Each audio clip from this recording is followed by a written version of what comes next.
Hello, I'm Grace from Centred Mums. Today we're going to talk about pelvic floor health and some of the common mistakes that people make, because it is so easy to go through life thinking you're doing everything right with your pelvic floor, but still experiencing things like leaking, discomfort, heaviness, prolapse symptoms. All of those things are a sign that something's not quite right.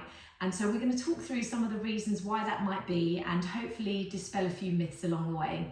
So the first thing to be really mindful of is the fact that you can't really know what's going on in your pelvic floor unless you go and get an internal examination by a women's health professional. So I really recommend, if you've got any of those symptoms, to go and see a specialist women's health physio, a specialist pelvic health physio, or a specialist women's health osteopath who can check you internally and tell you what's happening so that you can find out about exactly what you need.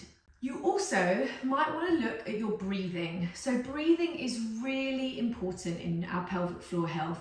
Our breath moves our pelvic floor. So when you breathe in and out, your diaphragm, I think most people know that your diaphragm kind of sits here, and when you breathe, your diaphragm moves down, and then when you breathe in, your diaphragm moves down. When you breathe out, it lifts back up again. Your pelvic floor works with that. So your pelvic floor moves down and lengthens as you breathe in, and then lifts up and contracts as you breathe out. So if you're not using your breath when you're doing core exercises, you really have a big impact on what's going on and how well your pelvic floor is functioning.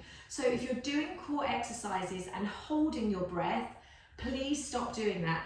Ideally, you'll be coordinating it with the breath in the way that we do in Pilates. But even if you're not able to do that, just making sure that your breathing is really important.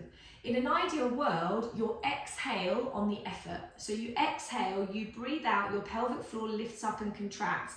If you do that when you're doing the hard bit of your exercise, so for example, if you're doing a knee float, which is one of my favourite exercises for core stability, you exhale, you lift the leg up on the effort, and then you inhale as you lower it back down again. You exhale, feel your belly drop as your leg lifts, and then inhale as you lower it back down. Another really common mistake is clenching and squeezing the pelvic floor the whole time. Our pelvic floor and our core muscles should be reflexive and reactive. They should activate when we need them and be relaxed when we don't. And with the pelvic floor, I think it's just so important, because if you're gripping and squeezing and holding your pelvic floor and your abdominal muscles, so if you have one of those habits of, we kind of all grew up, a lot of us millennials, in a time where we were told to pull our tummies in. Don't pull your tummy in the whole time. Let your belly relax unless you need it. So again, you exhale on the effort when you need to work your abdominals, and you let them be soft when you don't. With your pelvic floor, if you're holding a lot of tension in it, you're going to stop it working effectively when you want it. So if it's holding and tensing and gripping the rest of the time, but when your pelvic floor needs to work, it won't be able to, because it will be too tired, or the muscle will be too tight and not able to activate properly. So try and teach yourself to relax your pelvic floor. A really nice way of doing that is, again, coming back to the breathing.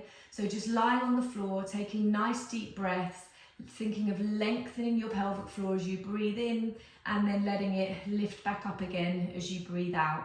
And you can also do exercises like coming onto all fours, where you'll have a nice sense of space between your sit bones, and then rotating the legs in, which just gives a little bit of length in the pelvic floor. Or things like this, where again, you can really open the pelvic floor up. So your breath is really kind of step one, but finding some movement in the hips, mobilizing the hips and releasing your glutes can also be really, really effective. And then again, I'm going to come back to the fact that if you go and get internally checked, you can have really super helpful release work done by a women's health professional, and they can help you to let go of any tension. Particularly if you've got scar tissue like an episiotomy or tearing from birth, then that can be such an amazingly useful thing to do.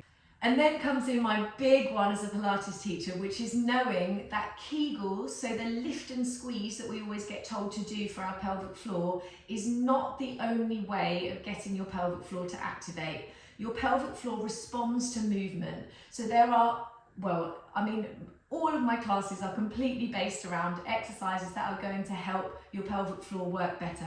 But one of my favourites, a bridge. So really simple. Exhale to round your lower back, pull your pubic bone towards your belly button, press into your feet and float your pelvis off of the floor. Inhale at the top and exhale to curl back down. And you'll be able to see in lots of my other videos, loads of exercises that are proven to give a stronger contraction to your pelvic floor than a Kegel on its own. So it's not just me saying, oh, do Pilates. There is evidence that shows that exercises like the bridge, but there's a whole list of other ones too, will give your pelvic floor a better contraction. But also, and this is really key, that sometimes with a Kegel it can be hard to let go. It can stop you from releasing because you're just really focusing on the lift and squeeze. When you're allowing your pelvic floor to respond naturally, it will work on the top of the bridge, and then as you get back to the bottom, it will naturally relax. So it's just such a brilliant way of getting your pelvic floor to work more effectively. Another one is intra-abdominal pressure. So intra-abdominal pressure is what happens all the time when we breathe, that feeling of your abdominals expanding. So when you breathe, obviously, your abdominals should be expanding, and that's absolutely fine. However, we in life sometimes create too much of intra-abdominal pressure compared to what our core can handle. So if you leak when you laugh, cough or sneeze, then that's a sign that you're not able to control the intra-abdominal pressure.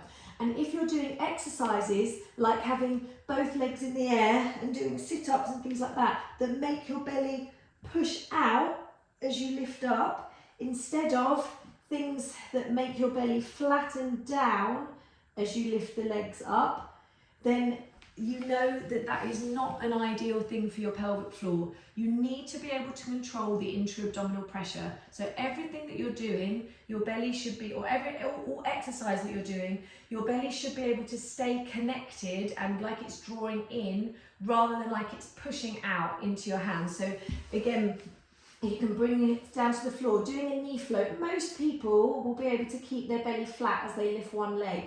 As you lift the second leg, you might get a feeling of like pushing out and bearing down. If your belly is pushing out, your abdominals and your pelvic floor are connected. If your belly is pushing out, it means your pelvic floor is also going to be pushing out. So we always want that feeling of the belly being able to draw in and your pelvic floor being able to lift up. And then those are my top 5 tips. So I really hope that's been helpful. And if you've got any questions, anything isn't clear, please do get in touch with me. You can go to my website, centredmums.com. You can email me, you can message me on Instagram or comment below. And I'm really, really happy to help. But I've also got lots more videos with exercises that will really help to sort of consolidate some of what we've talked about today.